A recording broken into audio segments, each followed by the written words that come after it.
Hey everyone, welcome back. It's Adam, and in today's video, I'm going to be reviewing the Microsoft Modern Wireless headset. Now, after messing with this headset, I am for sure curious about that modern wired headset.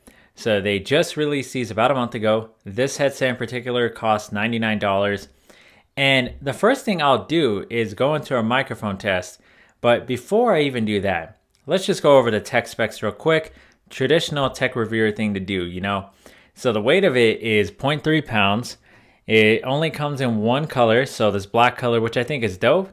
It's matte enough. I prefer white or like tan, but it's good enough. I like it. I have no issues with it sort of looking like the Jabra Evolve 265, but they definitely put their own spin on it, no pun intended, with this dial for the volume, but I'll definitely get into the controls later on in this review. So 28 millimeter speakers for the music and call quality, 2 microphones for the boom arm.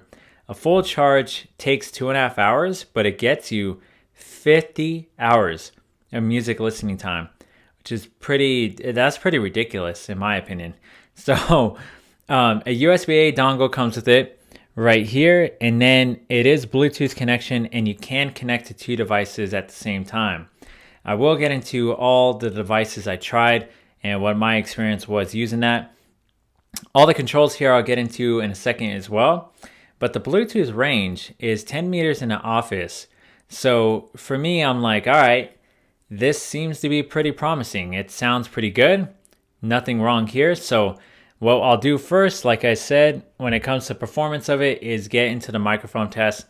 Let's do that, and then we'll come back and I'll give my feedback on what it felt like actually using it for professional calls and Zoom calls, things like that. All right, microphone test for the modern wireless headset. In my office, the only thing running is the AC, but that's on the other side of the house. So I have my window open too, but test 1, 2, 3. Okay, now we're doing the coffee shop test. Decibels are about 70 to 80. Just kind of depends. It's hit or miss right now. Really loud.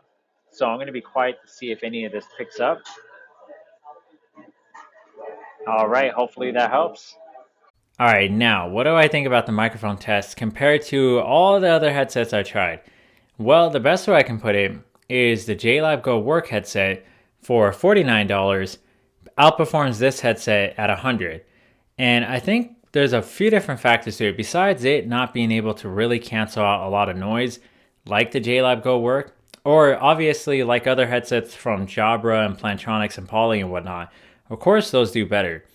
But I think it's good enough to work from home for sure if you need to block out like a little bit lighter than 50 decibels background noise. So we're talking obviously office fans or outside noise if you have your window open, or kids running in the background from your door if your door's shut in your room. Things like that. You know, if you're on a conference call at home and you're working outside and just want to make sure you block out as many of the neighbors as possible, but in your little area it's quiet. That's the best way I can put it, is it's for like that certain decibel range, you know, not 70 to 80 like I was in that real coffee shop. Now, let's move on to the sound quality, and I would say that's the first pro, is this combination of comfort of this headset and sound quality, because I felt like it's rich. There's definitely a kick to it. Not the most bass I've ever heard, but it's enough for me to be like, dang, for these little drivers, I really like listening to music and content a lot.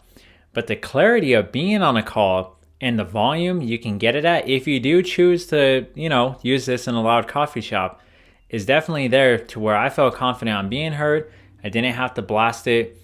And I will give a little bit more credit to the side tone, because it is there enough to where, even though I don't like the way it sounds, enough to where I feel confident in hearing myself on a call, even in a loud environment. All right, now, another big question I know a lot of people are going to ask is, can you connect this to 2 devices, like let's say your PC or MacBook and an iPhone or Android phone? Yes to both. And actually yes to the fact that you can connect it to an Android phone and an iPhone at the same time. So you can't do an Android phone, an iPhone, and your MacBook all at the same time, but you can do that. And I will say the only issue about that is if you're playing something on your iPhone or your computer, whichever way you go, it does take precedence, and it takes about 1 or 2 seconds for you to stop whatever it is you're playing and start the content on the other device. So, like, let's say I have my iPhone here, or my Android phone, my OnePlus phone, and I have content playing on my iPhone. If I'm playing this and I stop it and I go like this, it's going to take a second for me to actually be able to get that to connect. But it's not that big of a delay. I'm talking only a couple seconds, and it's smart enough to know. And that includes playing it on my computer. The only thing is, if you have content playing on your computer and you have a phone call coming in on your device, it takes a few seconds. Like, you really have to make sure you answer that call.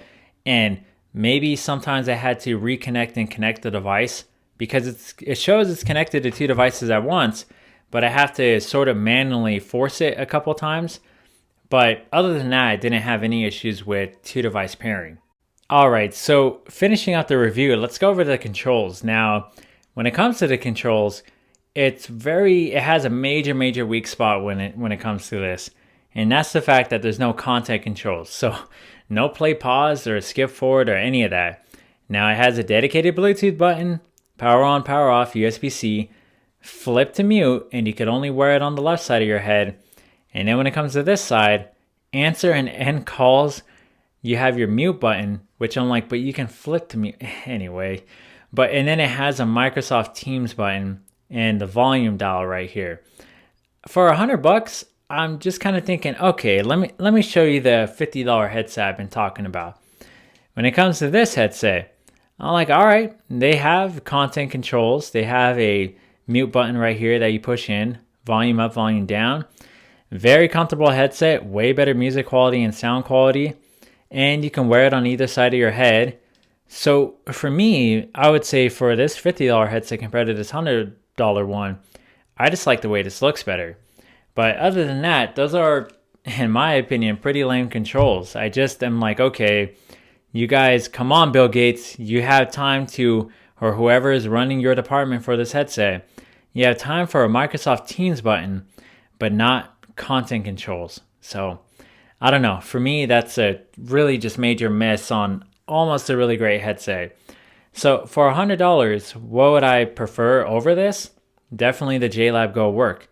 I would say the only reason why you would want this is, I'm assuming they designed it this way because they're expecting you to be predominantly using this on your computer with the USB dongle. But with that simultaneous connection feature, I know that's just not a lot of people are probably going to be doing the 2-phone thing because they have a business phone and a personal phone. So that's just the way I feel. It almost hit the spot, but it's just not worth it. I'm sorry, Microsoft, but there's just better options out there for a cheaper price. So anyhow, I really hope this review helped. It's the comfortability is my favorite thing about it, and I don't think I don't know. I don't think it's worthwhile enough to really say I could recommend this headset for its price range. So thank y'all for watching. Truly appreciate it. I hope this helped, and I'll see y'all on the next one.